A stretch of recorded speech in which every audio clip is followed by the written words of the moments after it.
Muito bom, gente. Estamos aqui já no capítulo 8, né, do Apocalipse, chegando nos 7 selos.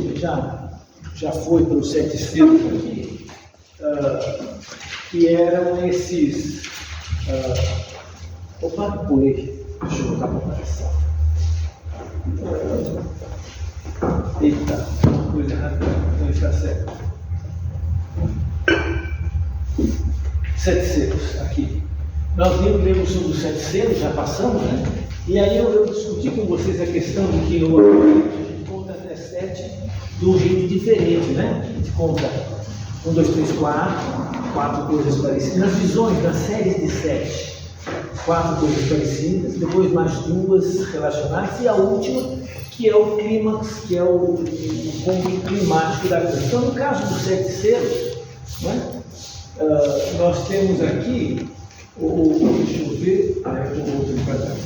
Então, no caso dos 7 selos, o 7º selo, realmente a 7ª, o 7º selo é o final, eu vou ter que botar aqui. O 7º selo é o selo que abre para as 7 trombetas. Então, ele é, na verdade, um evento de clímax, e ao mesmo tempo uma transição para o próximo, né? Então seria como se fosse assim, vou fazer. Oi?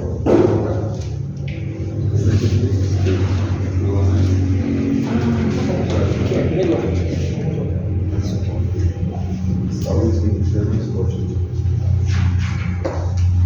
Às vezes ainda mais bem.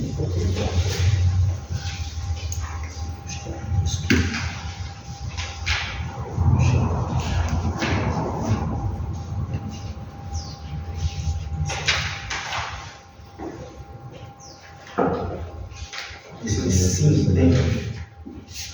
Ok.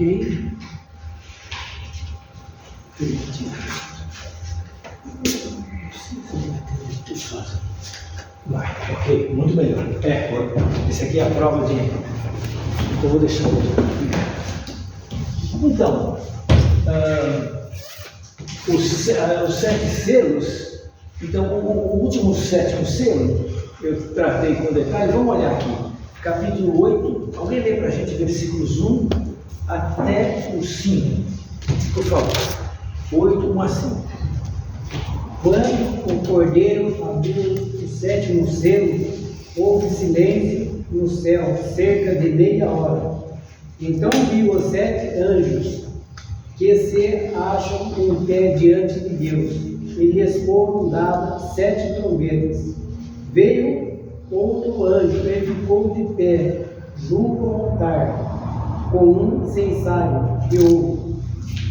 Foi-lhe dado muito incenso para oferecê-lo com as orações de todos os santos sobre o altar de ouro que se acha diante do trono. E na mão do anjo subiu a presença de Deus, a fumaça do incenso, com as orações dos santos. E o anjo tomou o incensário, encheu de fogo do altar, e o atirou à terra, e houve trovões, vozes, relâmpagos e terremotos. 4 elementos: trovões, vozes, relâmpagos, terremotos. Quando é assim, são fenômenos ligados à terra, né? 4. Número da terra. Vamos chegando. Apocalipse conta assim, né? 1, 2, 3, 4, 5, 6. Dos 7 vai brotar o quê? 1, 2, 3, 4, 5, 6 e o 7. E aqui esse 7 vai ser mais ou menos um fim, um término de história. Então aqui você tem os 7 selos. Aqui você tem as 7 trombetas. Lembrando que os selos eram naquele livro, ou seja, o desvelamento, a revelação de uma coisa secreta. Trombeta geralmente é o anúncio, uma voz, né, anunciando alguma coisa, uma coisa solene, uma ordem de guerra, uma ordem dada de um modo generalizado, né? Não dá para tocar uma trombeta assim, né? Em segredo, especialmente as trombetas da antiguidade, que são objetos mais brutos. Então, esse sétimo selo, quando ele é aberto, o que acontece? Um silêncio. Silêncio de quanto tempo? Meia hora. Meia hora. Então tem um pessoal malvado, né, dizendo, se teve meia hora de silêncio no céu, então tem umas pessoas que não vão para o céu, não conseguem ficar meia hora calado, né? Então dá aquela brincadeira. É a brincadeira de mau gosto, né? Eu estou brincando assim, né? Meia hora, então o cara, o irmão fulano não foi, porque meia hora não consegue ficar calado. Mas é brincadeira. Meia hora de silêncio, ou seja, é aquele elemento dramático. O que é essa meia hora? Abriu o céu e nós ficamos assim. O que vai acontecer? Então o Apocalipse tem esses. A gente tem que ler o Apocalipse como quem vê o filme. No filme, na hora do susto, né? Antes do susto, ele dá uma aquietada, né? Para o susto ser maior, quando vier, né? A coisa assustadora. Então, aqui é um momento de silêncio, meia hora. E aí, apareceram no versículo 2, 7 anjos da presença. A tradição judaica falava de 7 anjos que ficam na presença de Deus. Todos eles são anjos com esses nomes teofóricos, nomes que terminam com El. Rafael, Miguel, Reguel, eu não lembro o nome de todos, todos terminam com El. Rafael está no livro de Tobias, né? Então, lembra, né? Não é uma coisa certa. Na Bíblia, só sabemos o nome de dois anjos, né? O anjo, vamos dizer, mais guerreiro, né? Que aparece em situações de conflito, Miguel, e o anjo das boas novas, né? Que aparece quando é para dizer uma coisa boa, o Gabriel, né? São os dois que nós conhecemos por nome, né? Mas a literatura apócrifa judaica criou, por exemplo, o Tobias, no livro de Tobias tem um anjo chamado Rafael, é um anjo, né? E depois tem Reguel, de novo, tem um com Asael, enfim, todos os nomes com El, porque El, em hebraico, essa palavra El significa a palavra Deus, né? Em hebraico, né? Que nem Emmanuel, Emmanuel conosco, El, Deus conosco, né? Então, El é essa palavra. Mas, então, os 7 anjos da presença estão lá e veio um outro anjo e esses 7 anjos vão tocar as trombetas. Então, os anjos da presença, que são os anjos que estão sempre na presença de Deus, vão tocar essas 7 trombetas. Mas antes de tocar, um anjo ou outro chega lá e faz o quê? Ele pega, junto ao altar, pega um incensário, com muito incenso, né? E que altar é esse? Vamos lá, no Velho Testamento tem 2 altares. Quais são os altares que existiam na Torá? Só tem 2 altares na religião judaica. O altar de sacrifício. Que mais? Tem um outro altar. Dentro do lugar santo, do incenso. Então, o altar de sacrifício fica, lembra no tabernáculo? Naquela tenda, ele fica fora, até porque é uma tremenda churrasqueira, né?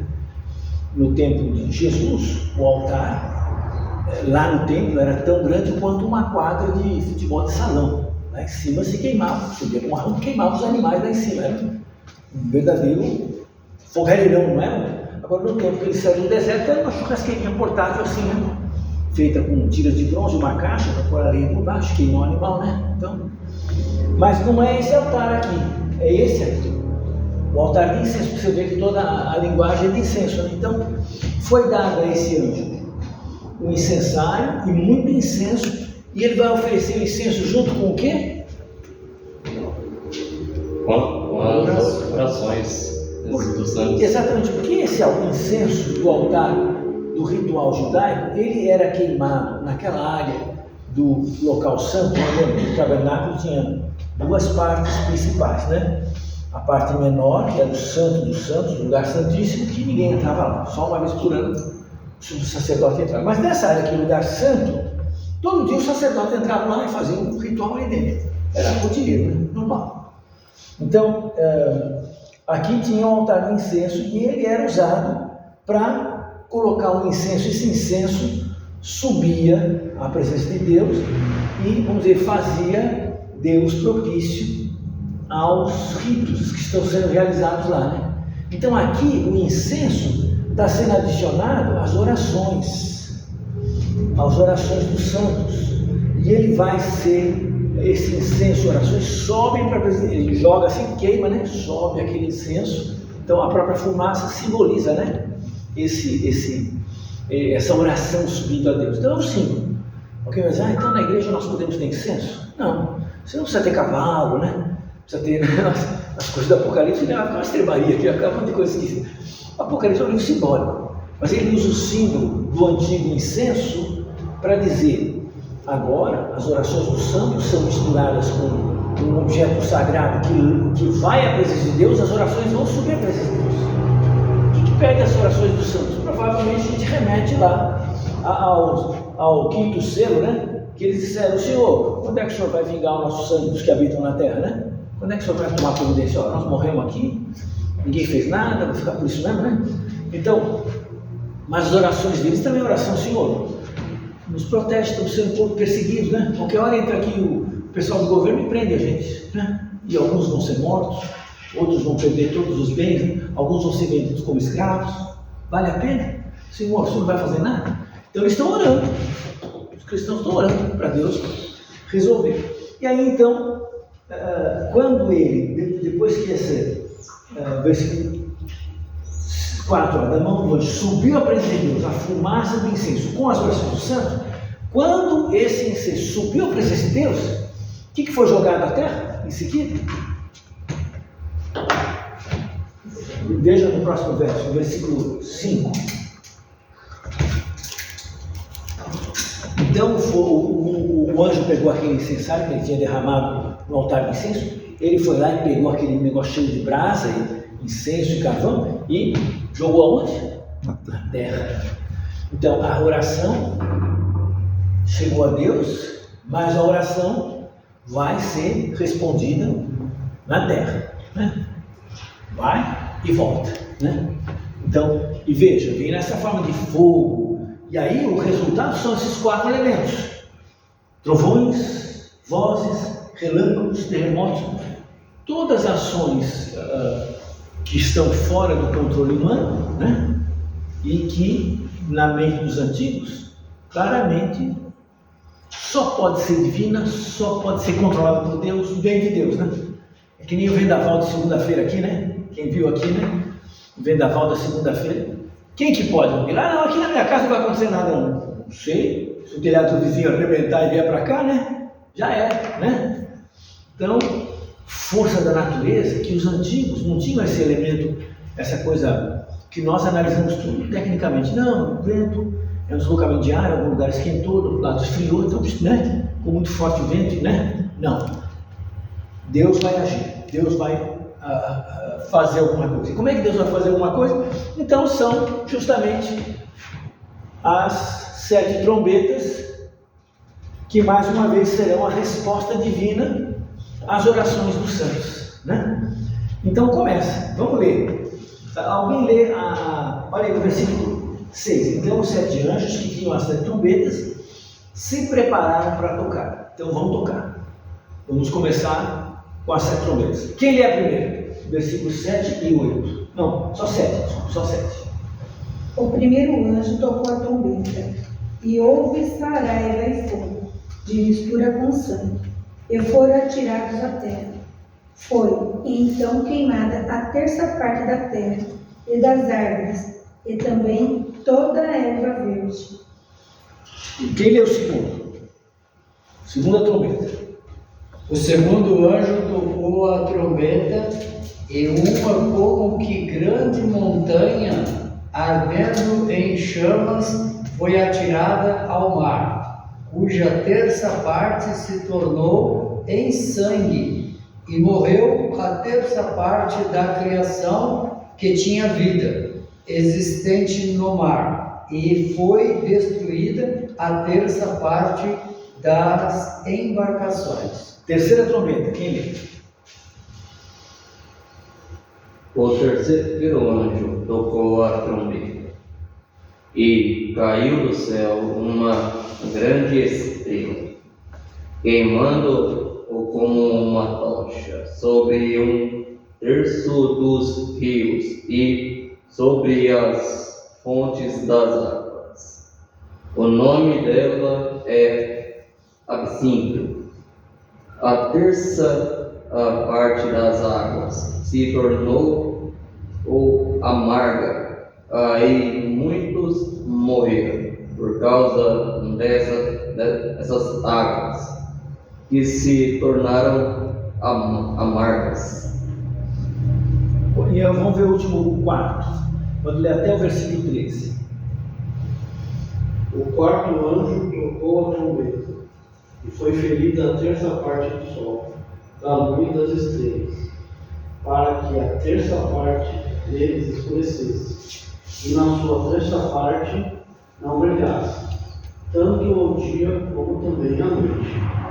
Então vi e ouvi uma águia que, voando pelo meio do céu, dizia em grande voz: ai, ai, ai, dos que moram na terra, por causa das restantes vozes da trombeta, dos 3 anjos que ainda têm que tocar.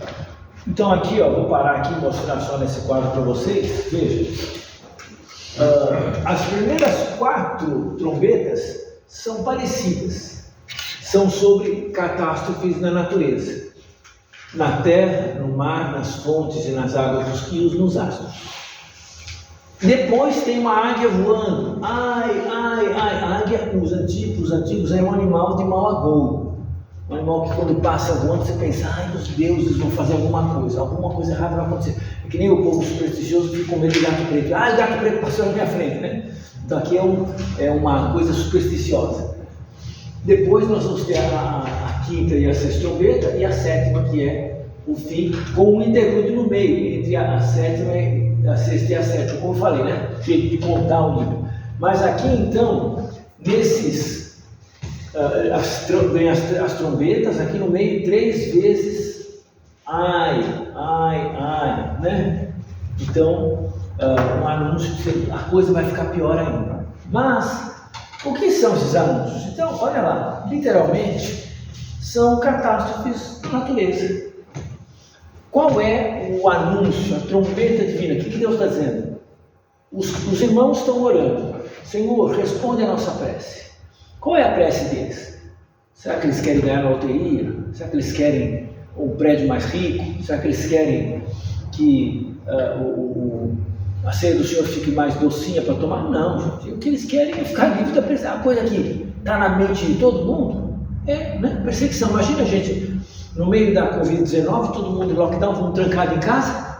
Você está orando para quê? Eu estou orando porque eu queria que ficasse uma boa. Não, estou orando para isso que acabar, né? Estou orando para o meu parente que está no hospital não morrer, está entubado, não morrer. Todas as orações ficaram, né, em cima da catástrofe. A catástrofe era, né, lockdown, todo mundo trancado em casa. Então, aqui a catástrofe era romanos, o Império Romano, perseguindo a igreja. Então, eles estão orando, e essas 4 trombetas anunciam que só Deus pode fazer. Só Deus pode intervir na natureza e punir os seres humanos por meio da criação dele. Mas veja aí a primeira punição do versículo 7. Teve o quê? O que veio caindo em cima da terra? Saraiva e fogo. O quê? Saraiva e fogo. Saraiva. Algumas versões têm alguma diferença de saraiva. O que é saraiva? Neve. Granizo. Olha que mistura. Ou granizo gelado ou fogo. Caiu os 2. Gelado e quente. E morreu toda a vegetação. Veja aí. Toda a vegetação. Quanto? 1/3. Então lembra, aí começam os números do Apocalipse. 1/3 é uma terça parte. É um bom pedaço, mas não é tudo, né? Se eu pensar no gráfico de pizza, né? 1/3, só isso aqui. Ainda sobrou 2/3, né? Mas, então esses juízos dessas primeiras 4 trombetas são juízos contra a natureza, mas são juízos que a gente chama parciais. Deus está dando um castigo que não é tudo, né? É que nem quando Deus fez as pragas no Egito, né? Ele fez uma praga, transformou a água do rio em sangue. Né? Morreram os peixes. A vegetação que dependia daquela água ficou mal por um tempo, depois ficou bom. Né? Depois veio outro. Foram todos juízos assim, que não eram definitivos. Né? O juízo mais definitivo de todos foi o último, porque era a morte do primeiro filho de cada família. Né? Aí era uma coisa irreversível, né? Que aconteceu e não tem mais volta. Mas aqui, esses juízos aqui, são ainda sobre o número 1/3, vai ser repetido muitas vezes. Então, cai sobre a terra 1/3 da terra queimada, 1/3 das aves, 1/3 de toda a erva verde. Então, grande dano. Né? Por quê? Porque veio esse castigo da parte de Deus. O segundo castigo, olha aí, segunda trombeta. Uma montanha em chamas caiu aonde? No mar. E aí, o que é uma montanha em chamas? Um vulcão, uma coisa assim? Veja, são fenômenos imaginários, né? Não tem uma correspondente natural a isso, né? O que a gente hoje nota também um meteoro. Como se fosse, né, um meteoro. Então uma montanha em chamas, que no caso vem e bate aonde? No mar. E aí, aliás, isso no mar. E aí, de novo, quanto do mar ficou em sangue? 1/3. Mesma coisa, 1/3. E esse sangue lembra o quê? Justamente as pragas do Egito. É o único milagre, né? De água se tornando em sangue, na punição. Então, você vê que o imaginário do Apocalipse pega elementos da história bíblica e traz para o momento dele ali. Depois, também as embarcações morreram, não só as criaturas, 1/3 dos barcos. Né? Ou seja, mas como é que essa água que virou sangue fura o barco? Então, tudo isso é só uma questão imaginária, não tem uma razão, né? Não tem uma biologia, é ácido corrosivo, porque o barco dele é só de madeira, né? Então, assim, mas é só dizer que foi uma punição parcial no mar, nos animais, até nas embarcações dos homens no mar. Deus está punindo. Que mais? Terceira trombeta.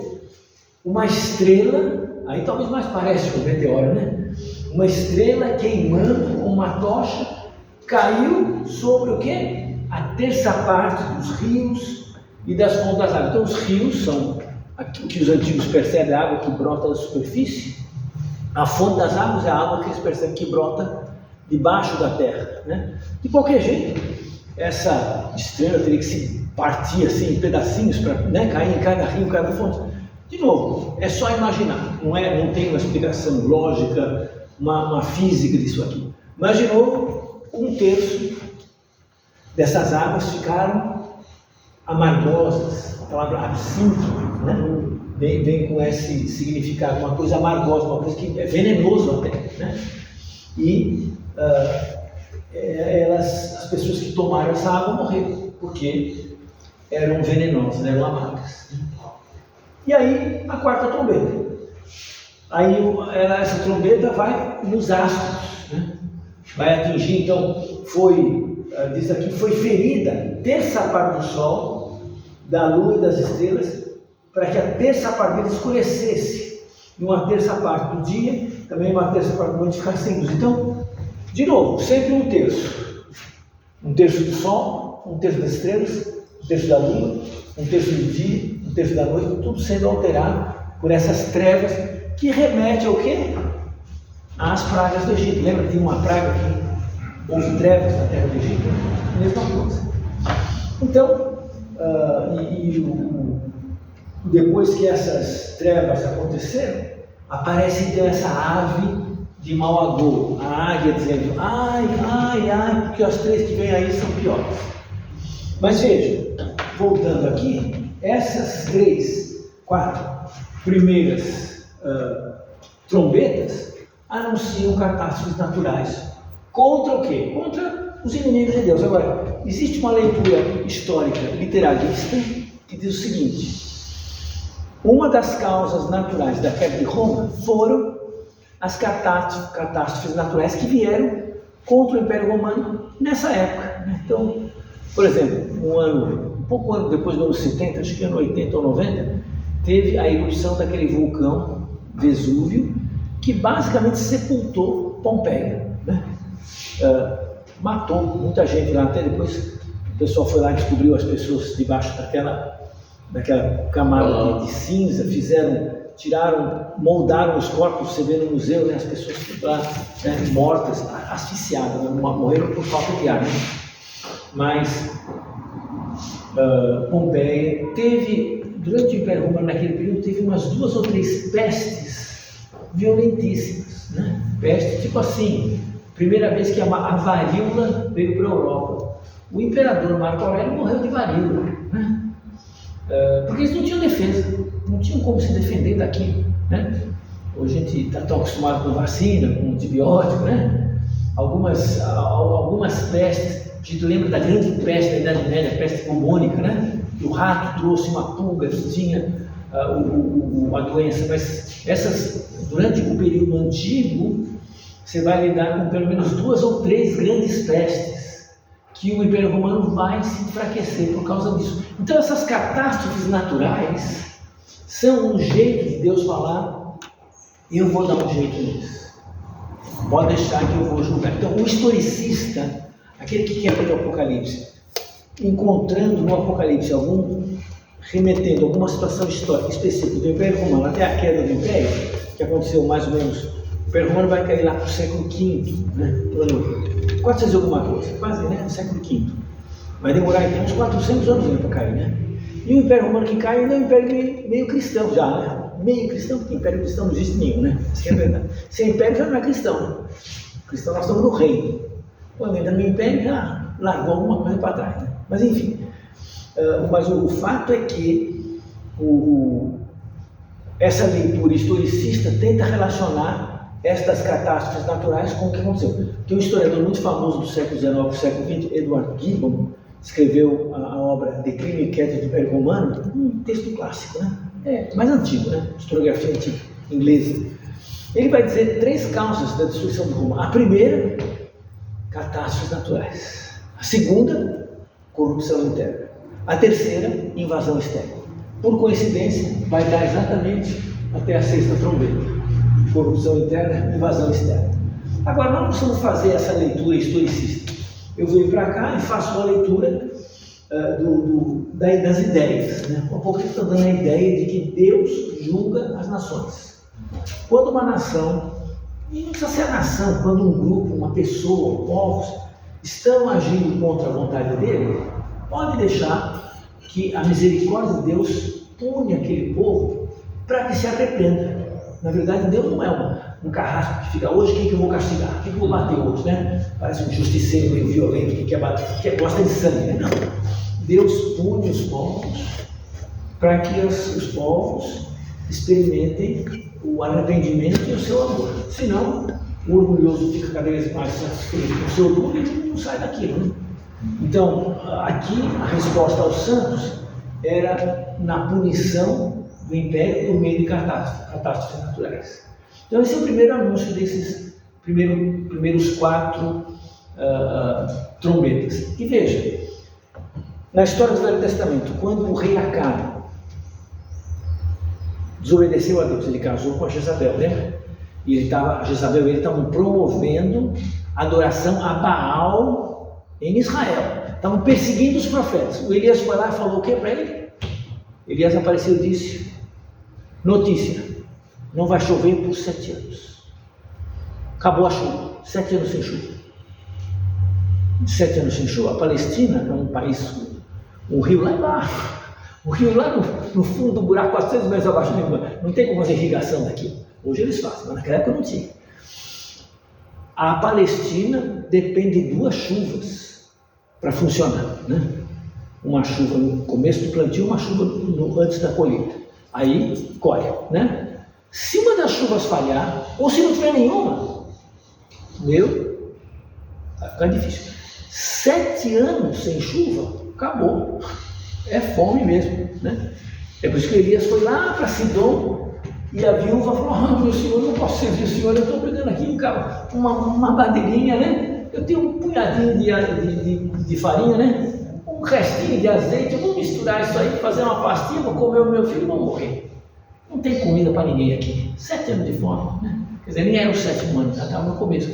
Ele falou: não, lembra, Elias, faz aí que Deus vai prover. E aí, aquela mulher, era a padaria do Elias, né, por tanto tempo. Mas assim, de qualquer jeito, fome, Deus nos dava fome. No tempo do profeta Joel, há uma praga de gafanhotos. Tem gente que entende aquela praga de gafanhotos como um símbolo de invasão estrangeira. Faz uma leitura simbólica de Joel.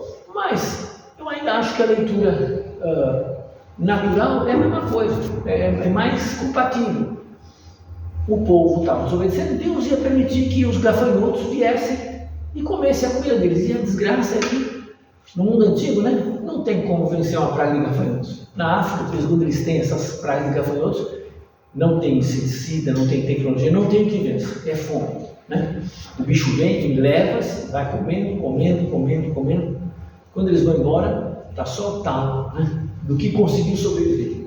Então, o Velho Testamento está cheio de catástrofes naturais como jeito de Deus pôr juízo na terra. E é isso que está acontecendo aqui no Apocalipse. Um modo de dizer, as orações dos santos vão ser respondidas. Deus vai tomar vingança do seu povo. Tudo bem? Questões, tá bom? Aí tem as 2 próximas trombetas que são diferentes, né? Então, vamos ler. Agora tem que ter um bom fôlego. Hebreu 9, a trombeta, capítulo 9, versículos 1 até 12, é a 5ª trombeta. Vamos ler. O 5º anjo tocou a trombeta e viu uma estrela caída do céu na terra, e foi-lhe dada a chave do poço do abismo. Ela abriu o poço do abismo e subiu fumaça do poço como fumaça de grande fornalha. E com a fumaceira saindo do poço, escureceu-se o sol e o ar. Também da fumaça saíram gafanhotos para a terra. E foi-lhes dado poder como que tem os escorpiões da terra. E foi-lhes dito que não causassem dano à erva da terra, nem a qualquer coisa verde, nem a árvore alguma, e tão somente aos homens que não têm o selo de Deus sobre a fronte. Foi-lhes dado também não os matassem, e sim que os atormentassem durante 5 meses. E o seu tormento era como o tormento de escorpião quando fere alguém. Naqueles dias os homens buscarão a morte e não a acharão. Também terão ardente desejo de morrer, mas a morte fugirá deles. O aspecto dos gafanhotos era semelhante a cavalos preparados para a peleja. Na sua cabeça havia como que coroas parecendo de ouro, e o seu rosto era como o rosto de homem. Tinham também cabelos como cabelos de mulher, os seus dentes como dentes de leão, tinham couraças como couraças de ferro. O barulho que as suas asas faziam era como o barulho de carros de muitos cavalos quando correm a peleja. Tinham ainda cauda como escorpiões e ferrão. Na cauda tinham poder para causar dano aos homens por 5 meses. E tinham sobre eles, como seu rei, o anjo do abismo, cujo nome em hebraico é Abaddon, e em grego Apolion. O primeiro aí passou. Eis que depois dessas coisas vem ainda 2 ais. O primeiro ai passou. Eis que depois dessas coisas vem ainda 2 ais. Toma cuidado, alguém pensou, olha, a inteligência artificial está aí, ó. Aí, está no Apocalipse, né?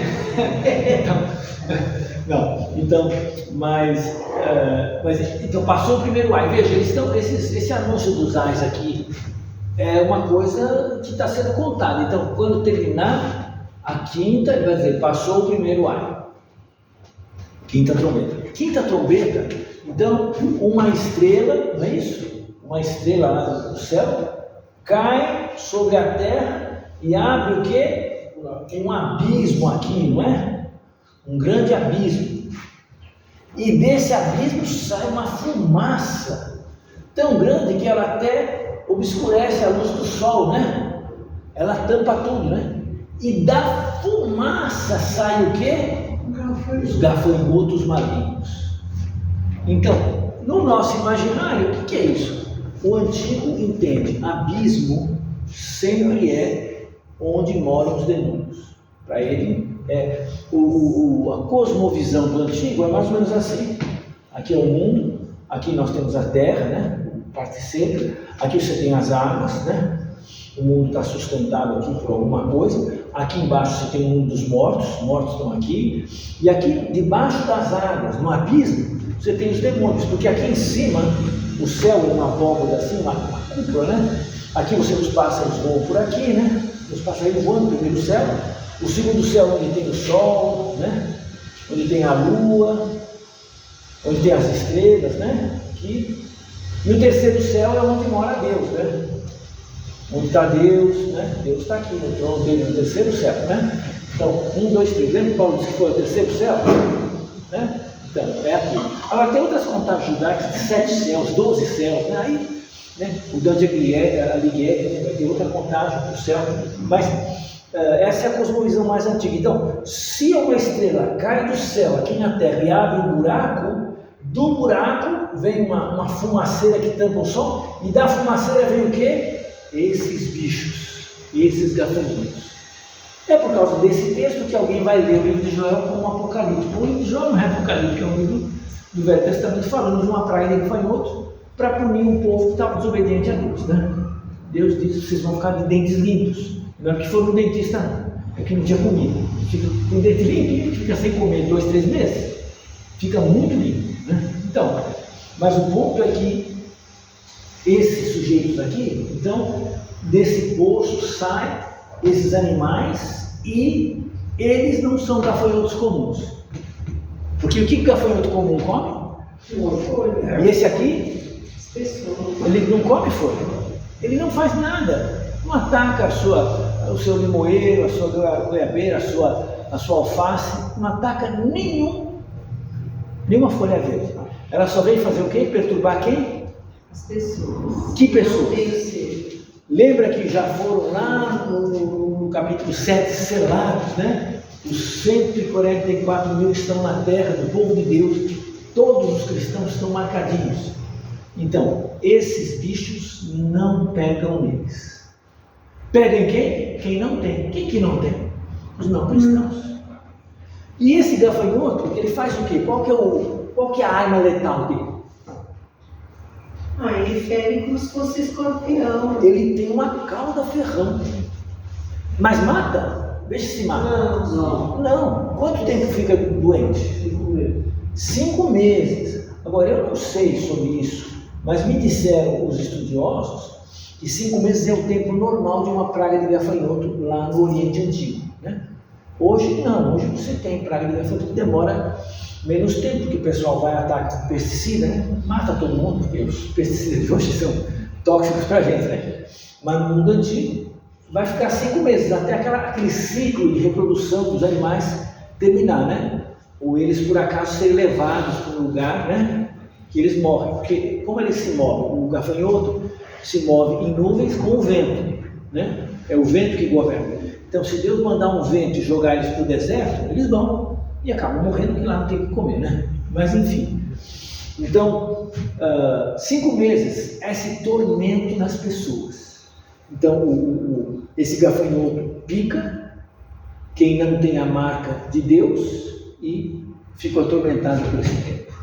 Havia gafanhotos grandes que fala que o aspecto dos gafanhotos era semelhante a cavalos preparados para a peleja. É isso mesmo? Então veja, esse gafanhoto, eu não sei se é o tamanho do cavalo, mas assim, a descrição é assustadora, porque eles têm cara de gente, armadura, couraça, rosto, cabelo como de mulher, né? Então, lembra, se você pegar, até tem uns filmes modernos aí que falam de bárbaros antigos, sempre com cabelão, né? Aquele cabelo comprido, porque alguns povos, não todos, mas alguns povos bárbaros, o cabelo do guerreiro era parte da dignidade, da força dele, né? É o romano, o grego que cortou o cabelo, né? Que começou esse costume, né? O judeu não corta barba, o judeu antigo, todos eles tinham barba. O moço é imberbe, né? O moço jovenzinho, né? Não tem. Mas os homens vão deixando a barba, é o sinal da maturidade, né? Então, mas os povos bárbaros, geralmente o cabelo do guerreiro, né? Era já um sinal do vigor e da força. E esses gafanhotos são bárbaros, são do tipo, né? Guerreiro selvagem. E eles têm essa blindagem, essas couraças. Muito barulho. O barulho das asas é como o barulho dos carros de guerra. Agora, imagina, a gente não conhece isso, mas imagina você que viveu em algum lugar de guerra e você ouve o barulho um pelotão de tanques, aquele barulho da esteira de ferro. De avião, né? Ou de avião passando, isso, quem vê um bombardeio. Avião passando, você não sabe onde se esconder, né? Vai ter bombardeio. Então, para os antigos, esse é um sinal de muito medo. Carros de guerra eram na época que nós chamamos de tanque de guerra ou de avião, né? A força militar mais forte que eles conheciam. Então, eles vêm causando mal e versículo 11. Quem que é o chefe deles? O anjo do abismo, ou seja, então, Abaddon e Apolion, Abaddon é hebraico, Apolion é grego, significa a mesma coisa, destruidor, né? Apollon em grego significa destruir, né? Apolion, destruidor, e Abaddon é um sentido em hebraico, mas é o destruidor. Então, o que João está falando? Que para os homens que não são de Deus, as mulheres que não têm a marca da fronte, selando que eles são protegidos por Deus, vem aí um castigo do inferno. Inferno no sentido lugar dos demônios. Vem aí um castigo dos demônios. Os demônios vão atormentados.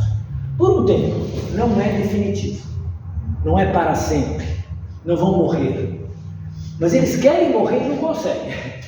Então, qual é o sentido disso? Então, na leitura bem historicista desse historiador Edward Gibbon, ele vai dizer é justamente o Império Romano que no fim dos seus dias participou de uma corrupção interna muito grande. O Império Romano caiu porque o romano ficou frouxo, ficou fraco, virou um playboy mimado. Quem protegia as fronteiras deles não eram mais os exércitos, eram os mercenários estrangeiros que eles alugavam, né? Os caras que eles temiam, lutaram, numa hora falaram, em vez de lutar, escuta, eu pago você cuida para mim, né? Então, o romano, aquele romano antigo, descendente dos etruscos, descendente daquele pessoal ali que começou naquele núcleo forte de latino ali de Roma, isso deixou de existir. Os imperadores eram cada vez mais pessoas sem força moral, sem caráter moral, né? O romano, que sempre tinha uma fama de conservador, de cuidar da família, foi adquirindo cada vez mais lassidão moral, mais aceitação do pecado, do mal, né? No fim, enfraqueceu, né? Como se enfraquece uma nação? Acaba com a moral deles. Não foi isso que os ingleses fizeram com os chineses? Os chineses estavam impedindo uma situação de domínio lá, eles fizeram isso. Eles queriam vender ópio para os chineses, para a juventude chinesa, isso no tempo colonial, né? Ficar viciado no ópio. Aí o governo chinês falou, não quero que venda mais ópio aqui. Aí teve a guerra do ópio. Os ingleses, cristãos, raiz, né? O país cristão, lutando contra os chineses, para que o comércio do ópio, que eles pegavam no Afeganistão, né? Quem cultiva muito ópio, eu acho que no Afeganistão, ali naqueles países do meio, né? Do Oriente Médio, eles pegavam aquele ópio e queriam que os chineses usassem para que eles tivessem força de domínio sobre a China. Então, por isso que o cristianismo por aí é mal falado, né? Imagina se isso era... Mas é um jeito de destruir uma nação.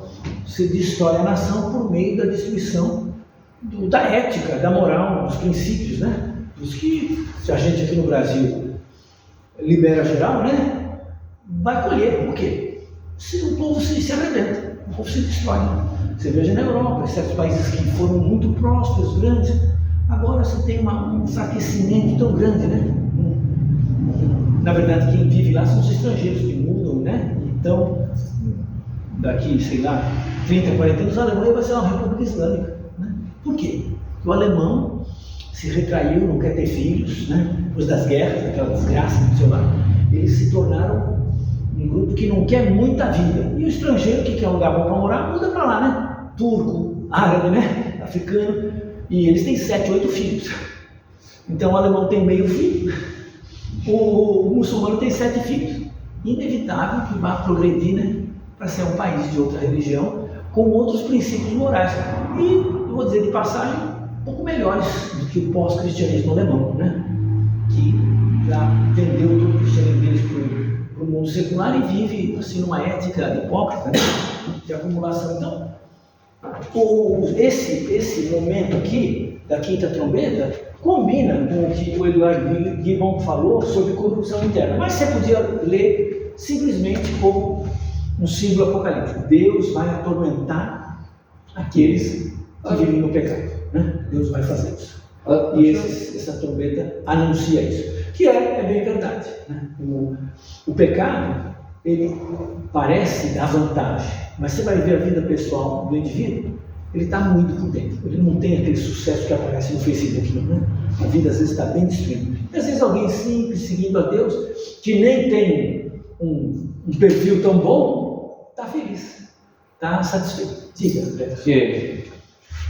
Eu estou vendo aqui essa ideia de anjo do abismo. Ou eu posso estar errado, né? Mas eu acho que é daí que vem a ideia de demônios serem anjos, os caídos também. Está bem ligado. Na verdade, na teologia bíblica, nós temos uma discussão sobre quem são os demônios. Geralmente, nós acreditamos, então eu vou fazer isso e a gente vai tomar nosso café. Quem são os demônios na Bíblia? Por exemplo, demônios. No Novo Testamento, Jesus entra na sinagoga e tem um cara com um demônio lá, né? Ele expulsa o demônio. De onde são? Então, uma teoria, a teoria mais popular hoje, é que o demônio é um anjo caído. Corrobora esse texto aqui, né? Outros textos que vão falar aqui. Quando vem o diabo, ele é apresentado como um dragão que arrasta com a sua cauda 1/3 das estrelas do céu. Aí fala o diabo e seus anjos. Então esse par, diabo e seus anjos, faz a gente pensar que o diabo e alguns anjos juntos se rebelaram contra Deus, né? E eles todos se tornaram os inimigos de Deus. O diabo é o chefão e depois os outros anjos são o séquito dele. Uma possibilidade. Outra possibilidade que os demônios sejam pessoas más. Isso aqui quase não se usa mais. São os teólogos antigos que achavam que os demônios eram pessoas más, que ao morrer não iam para o além, ficavam fazendo mal por aí. Para nós cristãos não parece muito adequado, porque pelo que lê na Bíblia, quando alguém morre vai para o Hades e acabou. Que nem o homem rico lá, né? Em Lucas 16 morreu, tem lugar para ele. Não vai ficar puxando a perna de ninguém não, é que nem a gente, né? Mas havia, ainda há de vez em quando uns poucos que tentam dizer que não, que os demônios são pessoas más que, pela sua atuação maligna, ao morrer ainda continuam agindo pelo mal. Eu não consigo encontrar muita prova bíblica disso aqui, então, mas eu menciono. A terceira e a última opção é os demônios são outras criaturas que nós não sabemos por que são demoníacas, por que estão na condição que estão, né? Mas não são anjos. Então essa aqui é só trabalha com o silêncio da Bíblia, né? Como a Bíblia não diz que os demônios são anjos caídos, esse cara diz, eu não vou dizer que são. Como não diz que são pessoas más, não sei que são. Então ele diz que são os demônios, sei lá. A realidade espiritual é tão complexa, tem alguma coisa lá que vem e faz mal às pessoas, né? Então, essas são as interpretações bíblicas, né, mais comuns. Existem ainda interpretações mais humanistas, mais psicológicas, que os demônios às vezes são vamos dizer, uma forma de obsessão. Obsessão, como escreve obsessão? Não, S-S-A-O. Obsessão? Sem S-C. Sem S, obsessão. Só S. Obsessão. Obsessão é uma palavra ruim. Só que é B mudo. Obsessão, o quê? Não, é Obsessão. OBS. OBS. Exção. Tá certo. Já. Desculpe, obsessão. Eu acho que Mas acho que é isso, eu não tenho certeza. Quase nunca escrevo essa palavra. Escreve no Google para mim aí. Obsessão. Então, por exemplo, isso é constatado. Uma criança é estuprada. Uma criança é assim? Tá. Uma criança é estuprada pelo tio, que é o cuidador dela. O tio é o amor da vida dela, ela é estuprada. Então, ela cria um elemento extra, uma criatura, porque ela não pode admitir que o tio tenha feito isso. Então ela cria uma ficção, mas uma ficção real. Para curar essa pessoa precisa do exorcista. Sei um cristão que faz o exorcismo dela. E ela fica, você pode achar estranho falar de exorcista, né? Mas só remédio, taca um sossego nesse menino, não vai resolver. Talvez terapia, conversar, talvez resolver. Mas às vezes fica uma sombra do mal. Cria-se, e não é uma coisa, não tem ontologia de ser, mas é real. Uma coisa que fica obsedando, fica oprimindo aquela criança, aquela pessoa. Então, em traumas assim, é interessante como há relato de que a única cura possível é com o psiquiatra, o psicólogo e o religioso. Se não tiver elemento religioso, aquilo não sai. É interessantíssimo. Então, eu não sei perguntar para explicar, eu não sou da área, eu só li o texto, né? Nem trabalhei mais com isso lá no mestrado dela. Mas essa coisa aqui está ligada à chamada possessão demoníaca em alguns casos. Então, pessoas apresentam comportamento de possessão demoníaca e às vezes é resultado de uma criação, né? de um ser que não existe, que oprime a pessoa, porque é o jeito dele não ter que enfrentar a realidade. Não, foi seu tio que te abusou, né? Abusava de você quando você era criança, né? Não dá, não pode acreditar nisso. Enfim, demônios. Agora aqui nesse texto eu concordo que Abaddon, Apolion pode parecer, para nós soa bem o diabo, né? Satanás, né? A Bíblia nunca chama Satanás de Abaddon e Apolion, mas poderia ser, né? E os anjos dele, esses demônios gafanhotos, estão atormentando os homens que não se converteram a Cristo. Aí vem mais tormento depois. Mas só não vamos atormentar muito, vamos tomar um café primeiro, depois de volta. Tá bom?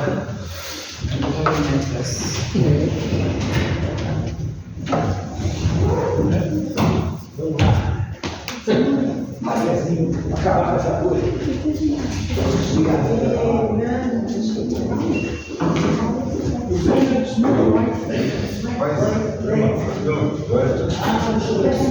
Eu pensei que você eu falei que você não viu tudo.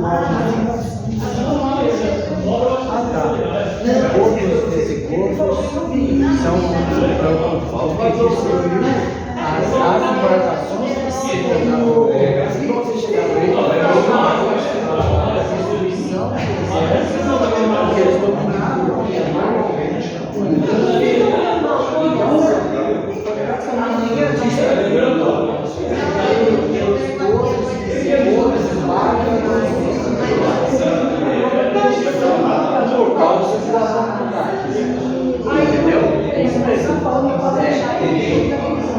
na verdade são mortes.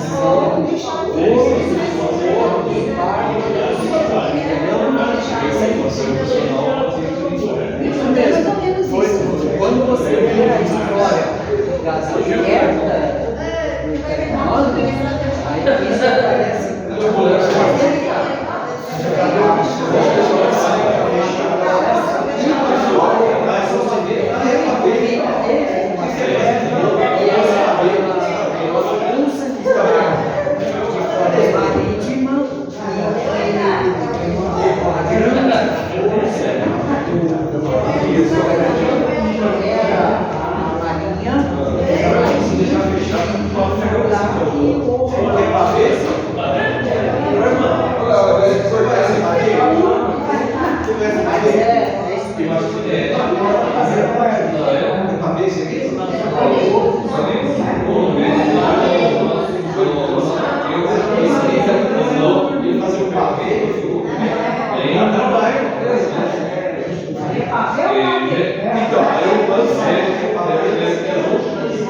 descobre que não é verdade.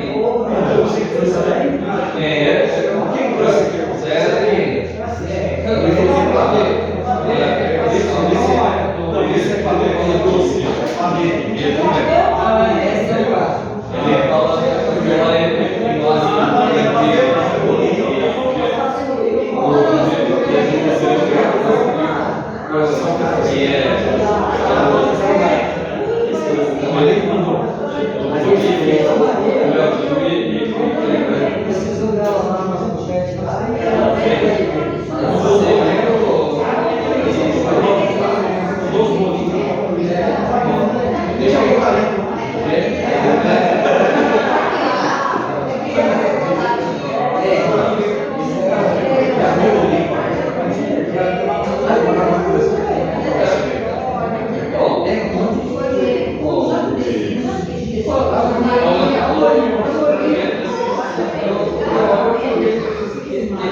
Isso aí,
Você bate no final. Aí depois.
As pessoas usam o aplicativo.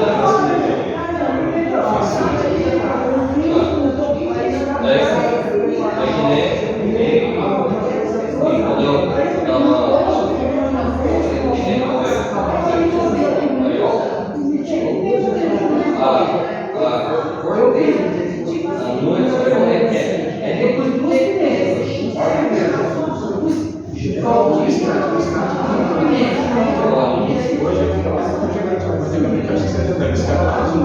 Poderia fazer um escape.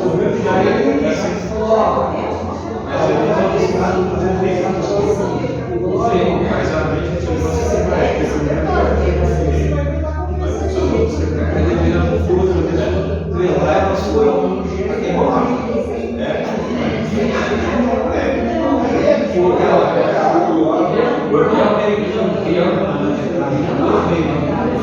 estava seminário.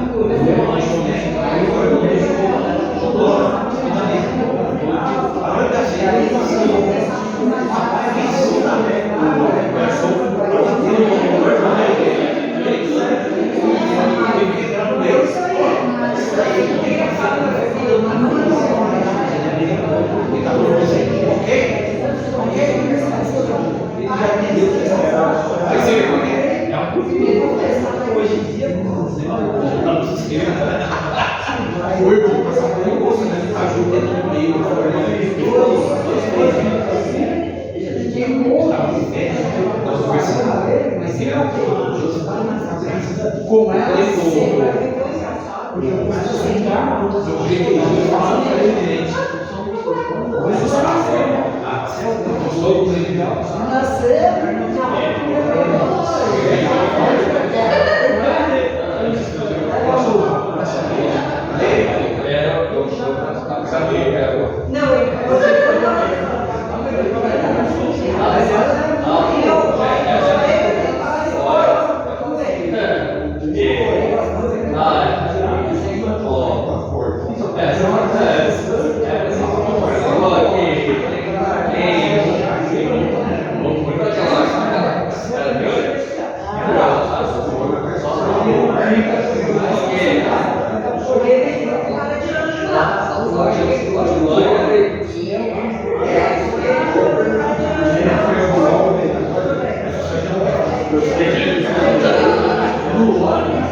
Isso é o terceiro. Não, tá certo. 3 para provar.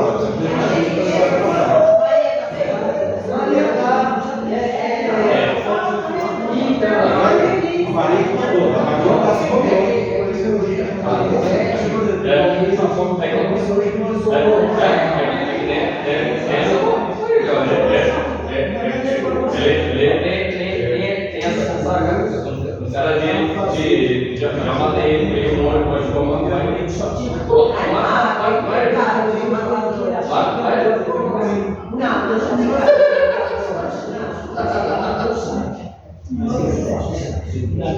Mas você sabe que eu a pessoa ali, então, aí quando foi?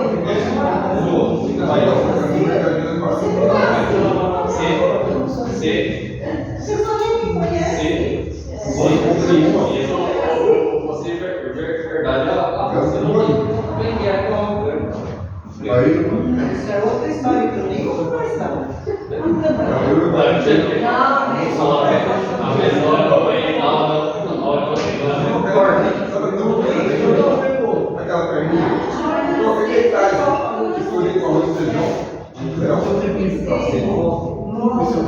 De um suador, eu ia cuspir aquilo tudo, lavar a boca, assinar para as correntes na cara. Chorei, não, caiu o suador, quase morri. Foi uma gotinha dessa, eu para mexer. E aí,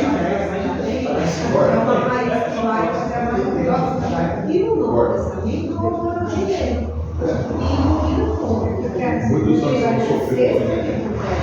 Vamos na igreja do Senhor. Aí, hoje, a gente vai tomar noite, porque domingo à tarde, eu como de manhã de cartacia. A gente vai se confundir, essa Maria. Mais tarde, sei lá, olha a vontade. Que é a hora de mexe, eu não sei como opção interna. Essa coisa da prostituição. É muito forte. Misturado com as coisas. Mas as pessoas se colocam.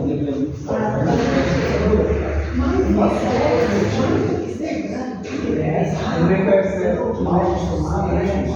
Alguém falar? Direto.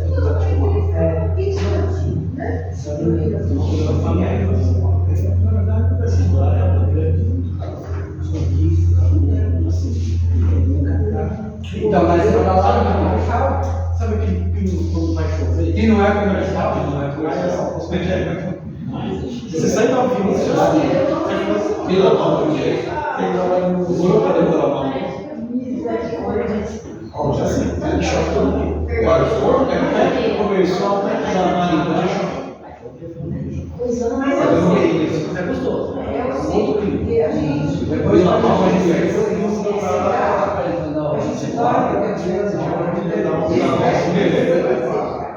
Todos boletos mesmo. Vila Nova. Você não mora no comercial, mas é comercial. Vila Nova, a gente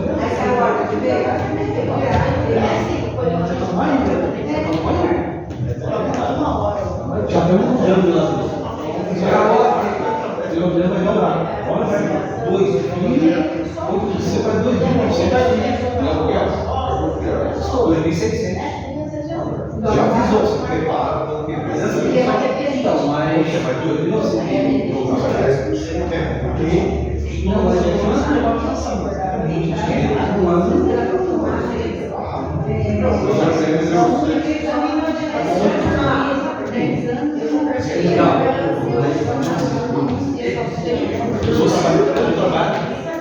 Você é o cara.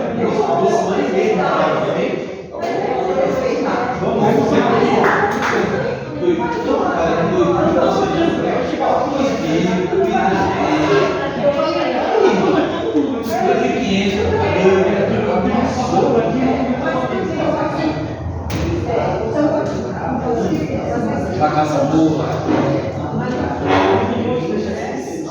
Mais barato. Mas tem churrasqueiro, e acho que dá valor, porque dá valor para o além de Deus, você toma 25 de comprimento, 12 blocos.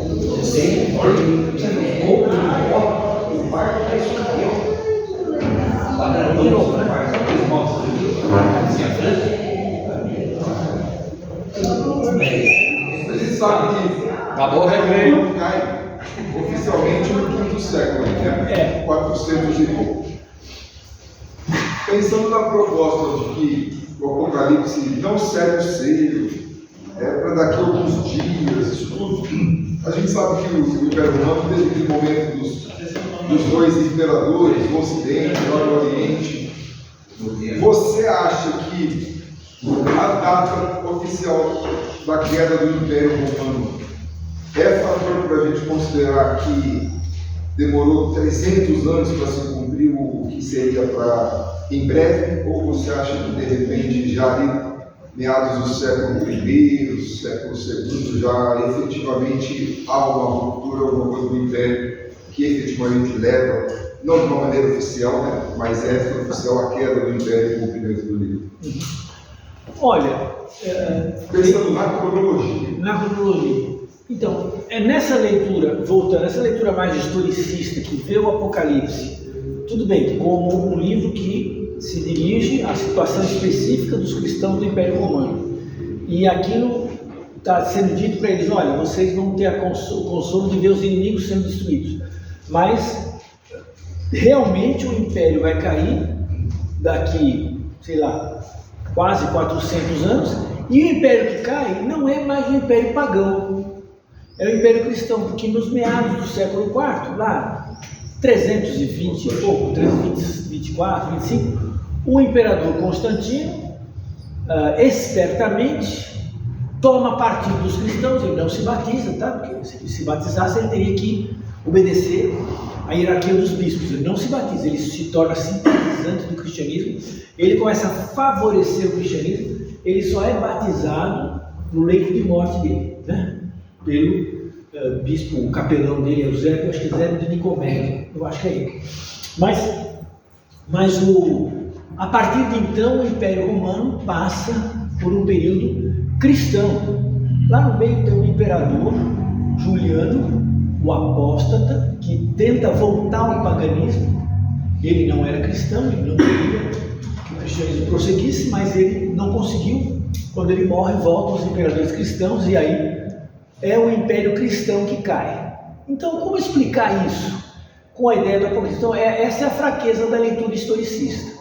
Aí uma leitura que lê o Apocalipse dentro do contexto histórico, mas um pouquinho mais livre da história, vai dizer essas quedas, essas fraquezas já começam a se manifestar na história de vários imperadores e ao final do processo vai acontecer com o imperador. Mas aí também tem um elemento que pessoas têm dificuldade de entender, que é isso aqui, ó.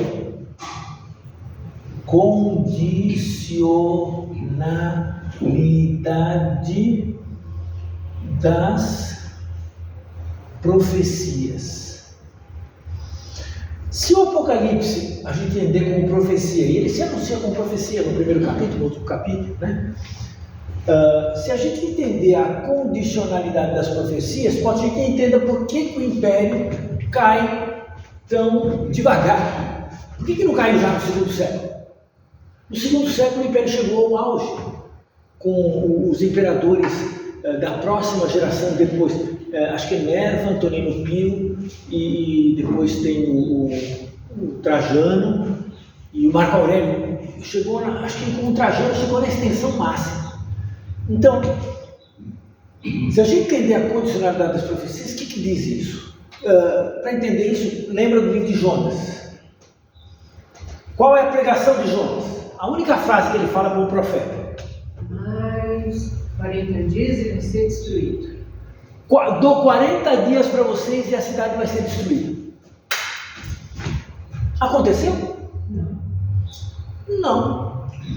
Ele ficou lá no morrinho, né, esperando o fogo do céu cair, né? Aquela plantinha cresceu, não é isso? Ele matou a plantinha, ficou louco da vida. Ai, minha planta, desgraça que matou a planta, né? Mas por que não aconteceu? Jonas é falso profeta? Não. Então por que não aconteceu? O povo se arrependeu.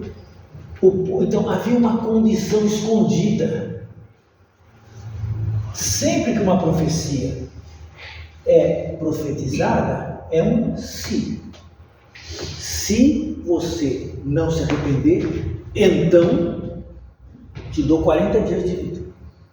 Mas o Jonas não queria ir justamente por saber isso. Senhor, se eu vou lá para esses desgraçados dos assírios, se eu prego para eles se arrependem, o Senhor não destrói os desgraçados. Eu quero que eles queimem no churrascão mesmo. Então eu não vou, eu vou para a Espanha, vou para o outro lado, né? Mas aí Deus falou, não, você vai lá. Ele pregou, eles se arrependeram. E aí o texto hebraico é valente. Deus também se arrependeu. A mesma palavra usada. Aí o teólogo, não, Deus não se arrepende não. Né? Usa o texto também lá do livro de Samuel de Reis. Mas contexto é contexto. Deus não fez porque a profecia é condicional. O que eu quero dizer com isso? A profecia do Apocalipse tem um foco. Esse império vai ser destruído. E eu vou proteger o meu povo. Selados, né? Mas, o que acontece? O crescimento foi crescendo, e essa força da mudança cristã talvez freasse um pouco a ação divina, né? Então, talvez, isso aqui é uma proposta sem base em interpretação. Assim como a profecia sobre Jonas tinha a condicionalidade do arrependimento, a profecia do Apocalipse tinha a condicionalidade de uma mudança no império. Essa mudança aconteceu não no império como um todo, mas na participação cristã do império. Ao redor do século IV, ou do quarto século, quando, mais ou menos no ano 300 vou colocar 320, pronto. ao redor do ano 320, provavelmente os cristãos no Império já eram mais ou menos de 10 a 20% da população. E é por isso que o Constantino bandeou para o lado deles, porque o Constantino percebeu que esse grupo dava mais coesão ao Império do que qualquer outra coisa. Mas só 50%, só 10%. Mas nos séculos seguintes, isso aqui vai rapidamente para 40% a 60%, quando virar religião oficial. Então esse salto de crescimento fazia com que, quando nós chegamos lá no quinto século, que o Império está caindo, quem cai é o Império Cristão. Inclusive, os povos que invadem, os bárbaros, são cristãos também. Os missionários evangelizaram eles lá fora, e eles vêm como cristãos. Eles até respeitam as igrejas, os bispos, né?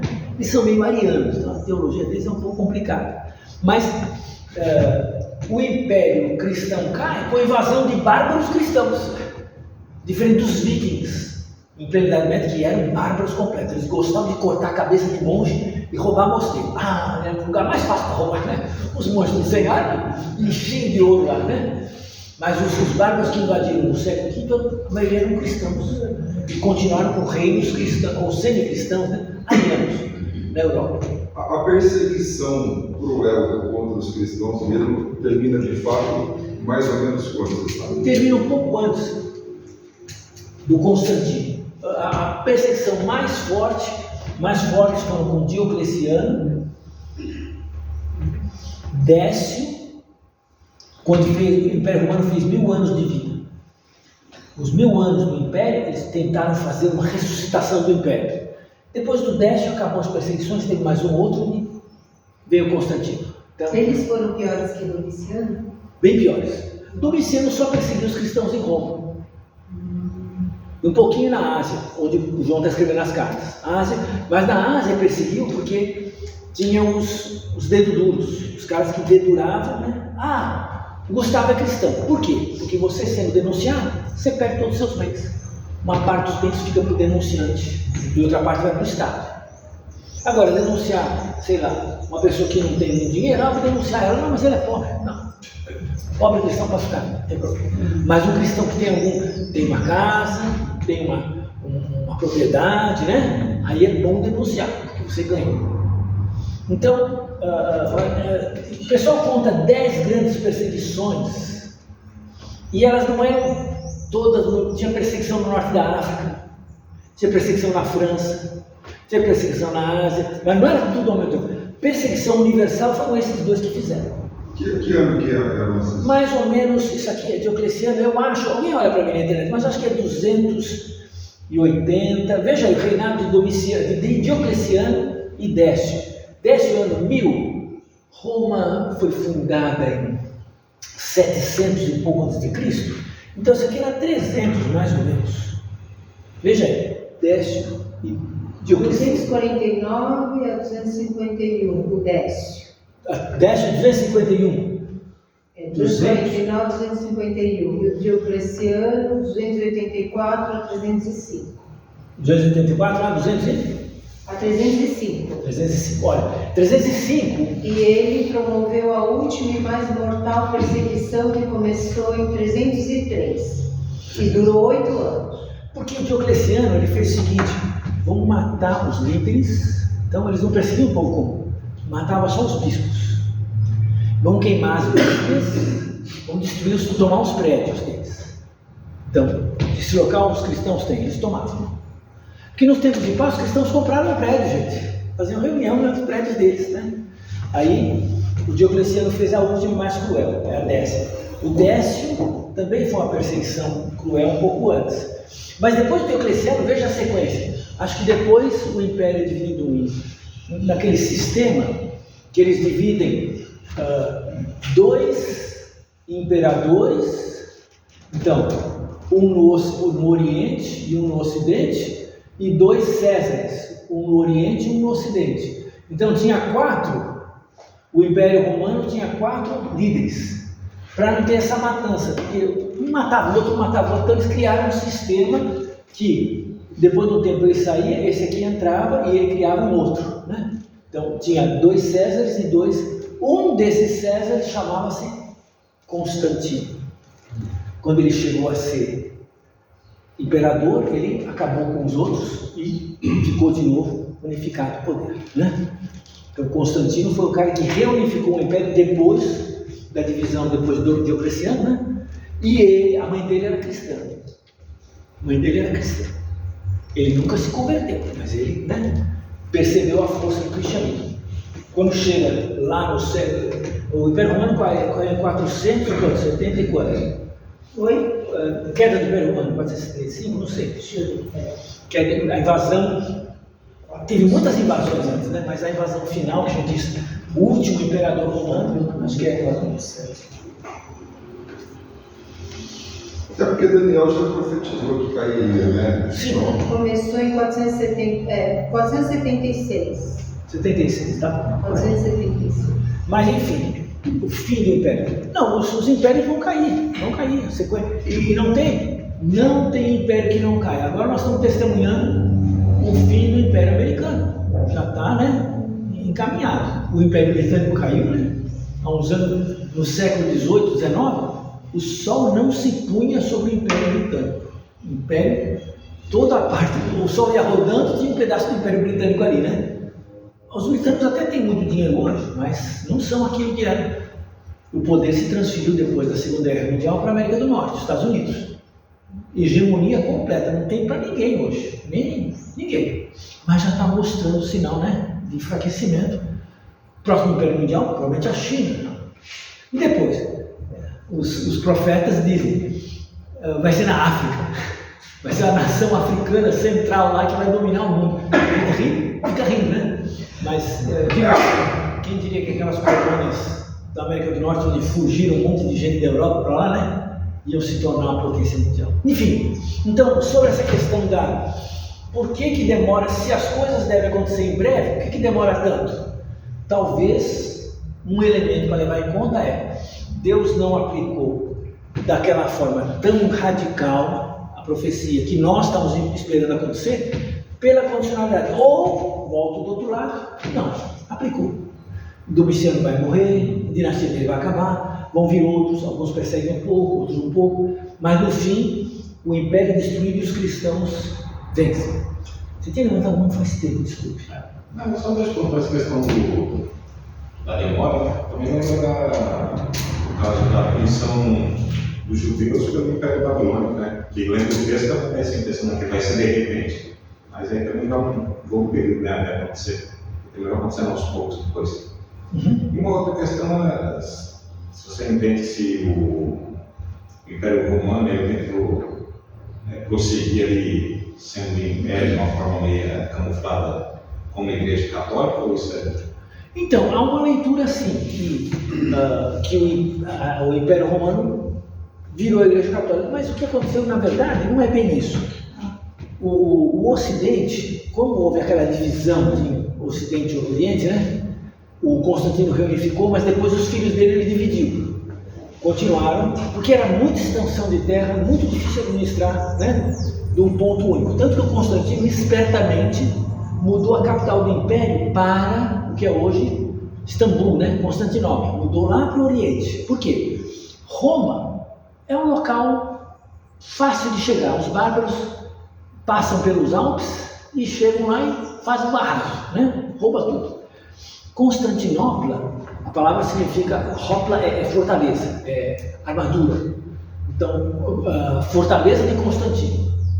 Constantinopla é isso. Ela é uma cidade, numa língua do mar assim, num pedaço de terra assim. Então você põe um murão forte aqui, e aqui é tudo mar, né? Você guarnece bem isso. Constantinopla caiu 1000 anos depois de Roma. A estratégia dele deu 1000 anos de vida. A Constantinopla só foi cair quando, 1400 alguns, quando houve a descoberta, né, do Brasil, que eles tiveram que dar a volta na África, não é isso? Eles faziam comércio pelo Oriente, né? Eles vieram descobrir o Brasil, dá para invadir, sei lá, né? Mas enfim. Então a jogada do Constantino foi genial, porque Roma vai cair no século V. Constantinopla vai durar mais 1000 anos. E aí o que acontecia? tinha o Império Romano no Oriente funcionando normalmente. Então esse Império Romano do Oriente foi tranquilo. Quem instigou e atrapalhou muito eles foi o Islã, que nasceu lá na Península Arábica, veio comendo os territórios do sul, para o leste, né? E ele foi ficando ilhado. Até que finalmente foram os islâmicos que tomaram, né? Constantinopla e acabaram com esse Império Cristão. Mas demorou 1000 anos. Enquanto que Roma caiu muito mais cedo, né? Então Constantino dividiu o Império em 2 pedaços. O que aconteceu? Quando o Império do Ocidente caiu, não havia nenhuma entidade que tivesse algum poder para comunicação em todo o Império do Ocidente. O único network que existia eram os bispos. Os bispos se comunicavam. Então, apesar do Império cair, tinha uma internet funcionando entre os bispos. Então, por isso que aos poucos, com o fortalecimento do Papa em Roma, essa rede tinha um cabeça.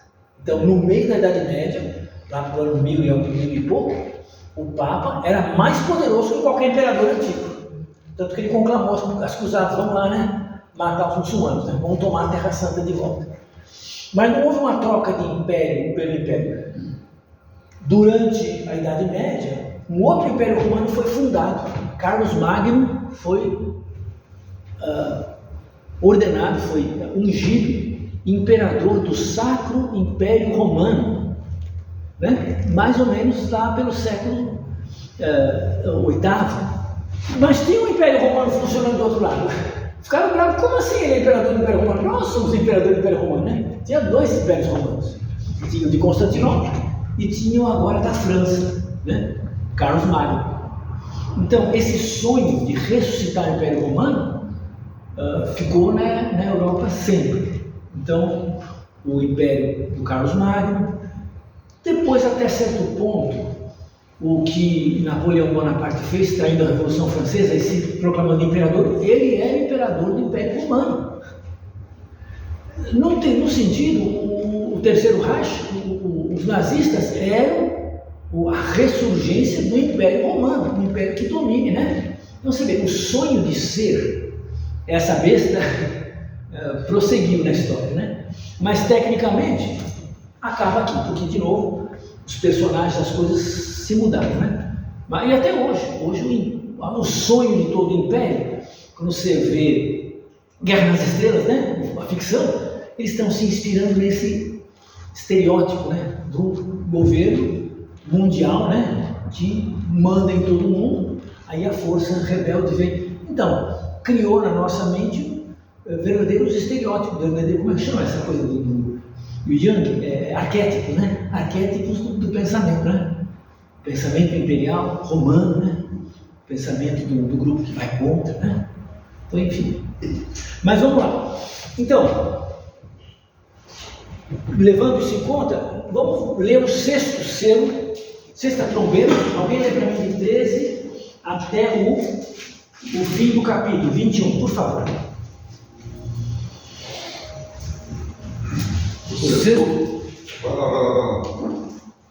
Vai lá. O 6º anjo tocou a trombeta e ouvi uma voz procedente dos 4 ângulos do altar de ouro que se encontra na presença de Deus, dizendo ao 6º anjo, o mesmo que tem a trombeta, solta os 4 anjos que se encontram atados junto ao grande rio Eufrates. Foram então soltos os 4 anjos que se achavam preparados para a hora, o dia, o mês e o ano, para que matassem a 1/3 parte dos homens. O número dos exércitos da cavalaria era de 20.000 vezes 10 milhares. Eu ouvi o seu número. Assim, nesta visão, contemplei que os cavalos e os seus cavaleiros tinham couraças cor de fogo, de jacinto e de enxofre. A cabeça dos cavalos eram como cabeça de leão, e de sua boca saía fogo, fumaça e enxofre. Por meio destes 3 flagelos, a saber, pelo fogo, pela fumaça e pelo enxofre que saíam da sua boca, foi morta a 1/3 parte dos homens, pois a força dos cavalos estava na sua boca e na sua cauda, porquanto a sua cauda se parecia com serpentes e tinha cabeça, e com ela causavam dano. Os outros homens, aqueles que não foram mortos por esses flagelos, não se arrependeram das obras das suas mãos, deixando de adorar os demônios e os ídolos de ouro, de prata, de cobre, de pedra e de pau, que nem podem ver, nem ouvir, nem andar, nem ainda se arrependeram dos seus assassínios, nem das suas feitiçarias, nem da sua prostituição, nem dos seus furtos. Obrigado. Então, a 6ª trombeta eu estou colocando aqui como um momento de invasão externa. Esse exército aqui, ele parece o exército de gafanhotos. Essa 6ª trombeta aqui, ela também parece como o exército. Mas, o que tem de diferente essa 6ª trombeta? Eles vêm de que lado, de que rio? Veja aí. Eufrates. Olha, para quem conhece o Império Romano, e eles conheciam, se viu no Império Romano, a fronteira de Eufrates é um lugar, vamos dizer, sensível no Império Romano. Seria para o europeu hoje a Ucrânia. Hoje, você fala a Ucrânia, o europeu treme na base. Se eles perderem a Ucrânia, a Rússia vem para cima. Eles vão segurar a Ucrânia lá. Por quê? Para segurar a Rússia para lá. Então a Ucrânia é o limite, né? É o estado tampão entre a Rússia e a Europa. A Europa tem medo, né, da Rússia. E o que acontece? Então, o Império Romano, ele tinha nos rios Tigre e Eufrates embaixo, né? O Império Romano chegava até aqui. E aqui estava o exército dos partos. Já falei deles para vocês, né? Aqueles arqueiros, cavaleiros arqueiros, que são, na verdade, o cavaleiro do cavalo branco, da primeiro selo, parece um cavaleiro parto. Se você secar esse rio, então eles vêm. Ou seja, é uma invasão. É como dizer, não tem mais exército na Ucrânia, não tem mais guerra na Ucrânia. O que vai acontecer? Os tanques russos vão entrar na Europa. Então o Império Romano está ouvindo essa mensagem, essa voz, vem das 4 pontas do altar de ouro. Lembra, o altar de ouro, com 4 pontas, é aquele altar de incenso. Então estamos falando ainda da resposta às orações. Esse altar de ouro fica lá no lugar santo, mas agora aqui no Apocalipse está na presença de Deus. E vem uma voz dizendo, olha, solta os 4 anjos que estão amarrados junto ao rio Eufrates. Então os anjos que estão aqui segurando, por que 4? Eles têm alguma coisa a ver com a dimensão do mundo, né? Soltando esses anjos, o que acontece quando esses anjos são soltos? Né? Eles estão preparados para o dia, a hora, o mês, que matassem 1/3 parte da humanidade. Então uma guerra de destruir uma boa parte, 1/3, não todo mundo, 1/3. Como todas as visões aqui das trombetas, sempre 1/3, né? E o número de exército, o que é? 20 mil vezes 10 mil. Então vamos colocar os zeros aqui, fica mais fácil fazer a conta. Pronto, vamos colocar isso. Então um exército de cavalaria de 200 mil cavaleiros. Não sei se na antiguidade tinha tanto cavalo no mundo, mas ele está dando um número absurdo, né? É uma cavalaria enorme, né? Vindo, e lembra, o cavaleiro parto é aquele cavaleiro que ataca com o arco, né? E não é o confronto de espada, né? O confronto de matança, eles manobram e vão matando sujeitos sem ter contato físico. Então, diz lá o número deles imenso, né? E aí, na verdade, eles não são os cavaleiros normais. Olha aí, olha no versículo 17. Tem gente que fala, olha, é um tanque de guerra. A Bíblia está prevendo um tanque de guerra. Por quê? Porque olha aí no versículo 17. A cabeça dos cavalos era como de leão, e da sua boca saia fogo, fumaça e enxofre. É um tiro de canhão. Né? É um tiro de canhão. E é isso que matava a humanidade. Né? E ainda por trás, no versículo 19, eles tinham uma cauda como serpente.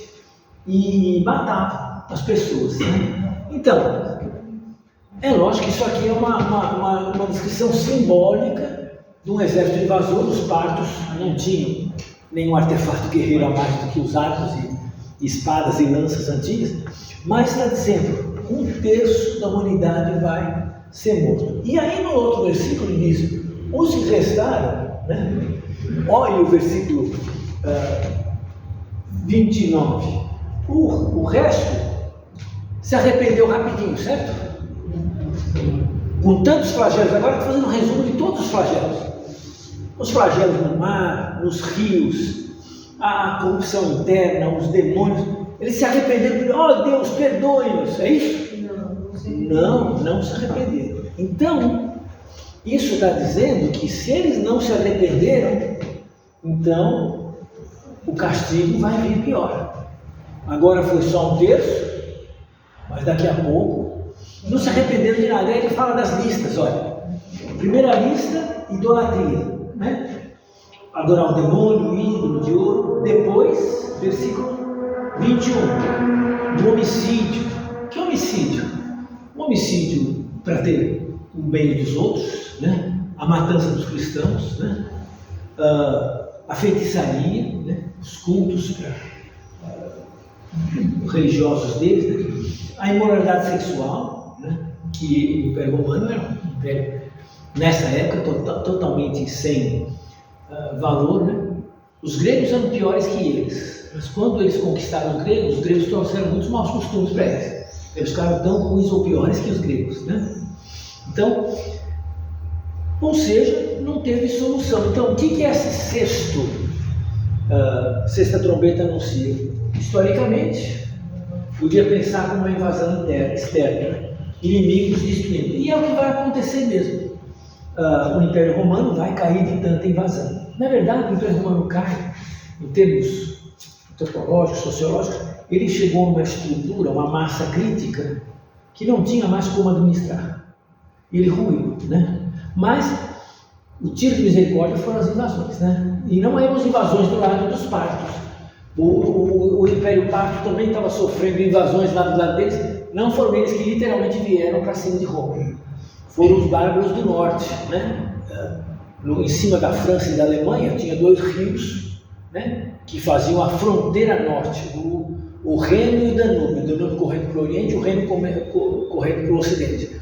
Esses 2 rios, Reno e Danúbio, eram a fronteira final do Império Romano. Aí os bárbaros, percebendo a fraqueza do Império, e também porque tinha outros povos invadindo a terra deles, né? A história do Átila, o Huno, né?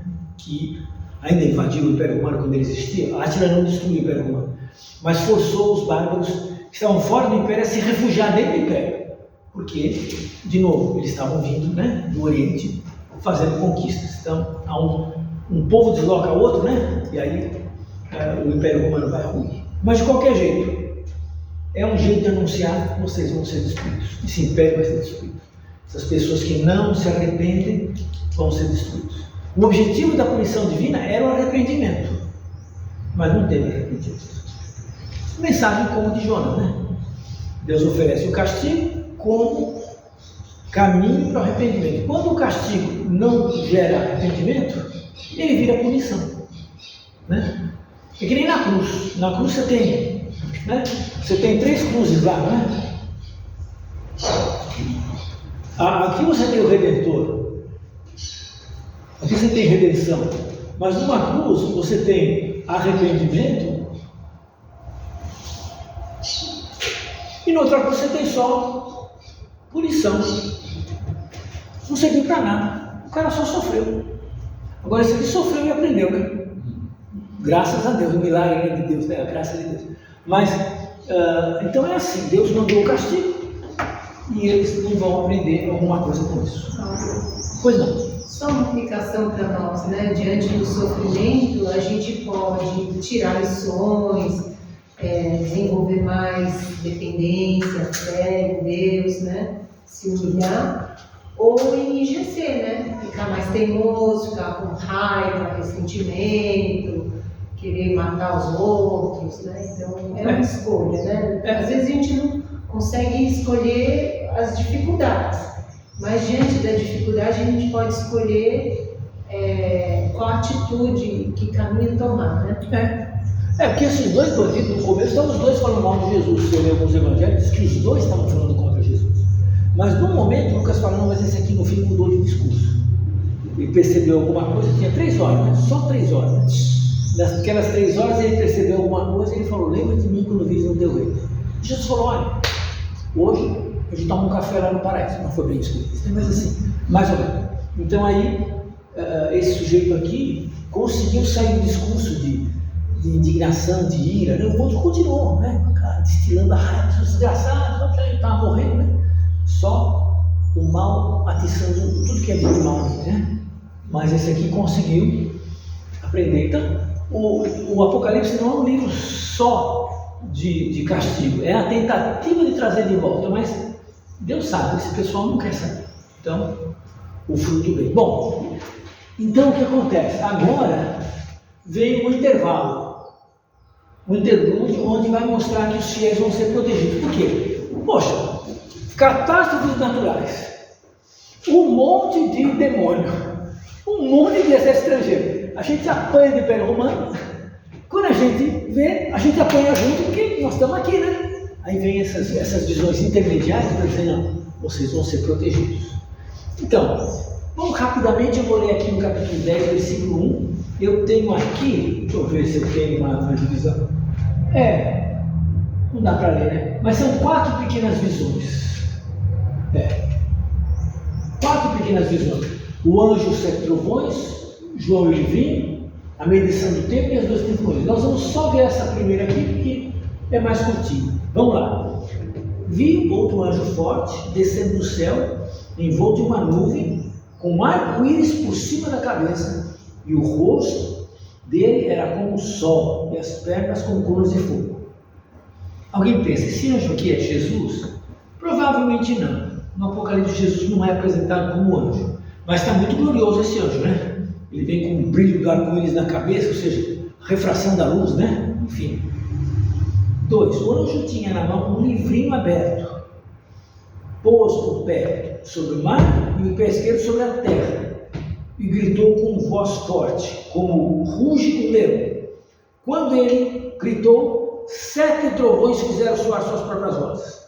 Logo que os 7 trovões falaram, eu ia escrever, mas ouvi uma voz do céu dizendo, guarde em segredo as coisas que os 7 trovões falaram, não as escreva, né? Então o anjo que vi em pé sobre o mar e sobre a terra levantou a mão direita para o céu e jurou por aquele que vive para todo sempre, o mesmo que criou o céu, a terra, o mar e tudo que neles há, 4 coisas, dizendo, já não haverá demora, mas nos dias da voz do 7º anjo, quando ele estiver para tocar a trombeta, então se cumprirá o mistério de Deus, como ele anunciou aos seus servos, os profetas. Então, o que é essa visão? Vem um anjo enorme, um pé no mar, um pé na terra. Lembra que ele está na ilha de Patmos, né? Tem uma praia. Então, e esse anjo tem um livrinho na mão. O livro é uma coisa em forma de rolo, né? E esse tem esse livro, e esse anjo fala, jura, né? E quando ele faz peraí. Não, desculpa, eu falei errado. Ele gritou com essa voz forte. Aí teve 7 trovões. Então, agora 7 trombetas, nesse momento do intervalo aqui, tem 7 trovões. Mas, o que diz sobre os 7 trovões? Ele ia anotar, o que diz a ordem? Não tem mais 7. Já teve 7 selos, 7 trombetas, 7 trovões, não, já não haverá demora, não tem mais tempo, chega de aviso. Então é um jeito de dizer, né, que as coisas estão se acelerando. Não haverá demora, e quando tiver a 7ª trombeta, aí vai se cumprir o que Deus tem programado na terra. Então, esse livrinho é esse julgamento divino apresentado aqui pelo livrinho, né? Olha, não vai ter mais aviso, chega de aviso. Já mandei os 7 selos, já mandei as 7 trombetas, 7 trombetas não, esse não. Já vai acontecer agora. Vamos ver o juízo de Deus acontecer. E aí então vamos ter João, esse livrinho vai ser dado para o João, ele vai comer o livrinho, que nem lá no livro do Velho Testamento, o Ezequiel, né, o profeta, teve que comer um livro que era a mensagem de Deus, né, e aqui ele, para poder profetizar, e aqui também o João come o livro, e ele era doce na boca, mas amargo no estômago, ou seja, tinha alguma mensagem boa, mas alguma coisa também ainda fazia mal, né? E aí, depois dessa visão do livrinho, vai ter 2 atos simbólicos, vai medir e 2 testemunhas, que são, vamos esperar para ver, são jeitos de dizer que Deus vai cuidar de vocês. E aí, depois disso, vem a 7ª trombeta, que é o fim. De novo, puxa, mas já teve o fim lá no capítulo 6, né? Com a 6ª trombeta, a 6ª selo, que o céu, né, se comoveu, caiu as estrelas na terra. Agora vai ter o fim de novo. Então, o Apocalipse não é um livro que o fim só vem no fim.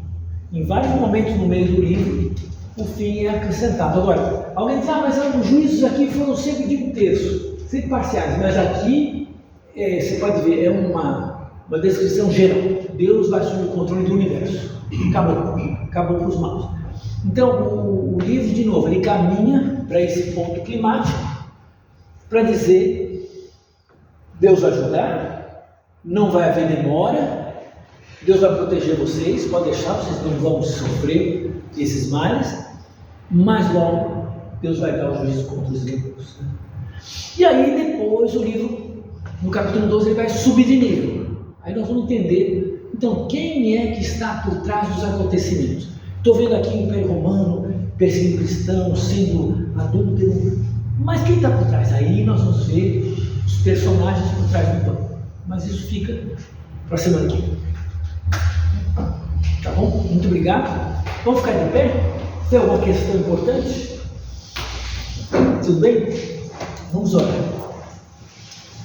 Obrigado, Senhor, por essa tarde. Agradecemos que esse tempo foi um tempo que o Senhor nos preservou, nos trouxe aqui com segurança e tivemos tempo de pensar nas Tuas palavras. Que esse pensamento nos leve à fidelidade, ao caminho de também pregar o Evangelho a outros. Abençoa os irmãos, cada irmão, cada irmã, ao retornar ao seu lar e também que o Senhor nos conduza em nossos afazeres amanhã, dia do Senhor, no serviço ao Senhor. Em nome de Jesus oramos. Amém, Senhor. Amém. Obrigado, meus irmãos.